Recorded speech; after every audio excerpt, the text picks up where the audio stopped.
Hi friends, praise Lord. Welcome to my YouTube channel Prashant @777. Friends, ఈరోజు మనం స్వరం అంటే ఏంటి, స్వరాలు ఎన్ని, స్వరస్థానాలు ఏంటి, ఈ మూడిట్ల మీద ఈరోజు మనం టాపిక్ ఫ్రెండ్స్. చూస్తే కనుక మనం స్వరం అంటే ఏంటి? స్వరంని ఒకవేళ మనం డివైడ్ చేస్తే స్వ అంటే స్వయముగా, రా అంటే రంజింపచేసేది.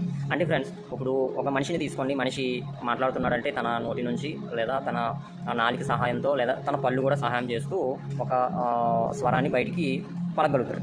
అలాగే కీబోర్డ్లో కూడా స్వరాలు ఉంటాయి ఫ్రెండ్స్. అంటే చూడండి ఫ్రెండ్స్, చూస్తే కనుక ఇప్పుడు చూడండి, ఇది సా స్వరం రీకి రాదు, అలాగే రీ వనకు రాదు. ఇలాగే ఈ సా ఒకటి అనుకుంటే రెండు అవుతుంది, ఎందుకంటే దీనికి రాదు, దీనికి సౌండ్ రాదు. ఏ స్వరానికి ఆ స్వరం ప్రత్యేకమైన ఒక స్వరాన్ని, ఒక టోన్ కలిగి ఉంటుంది.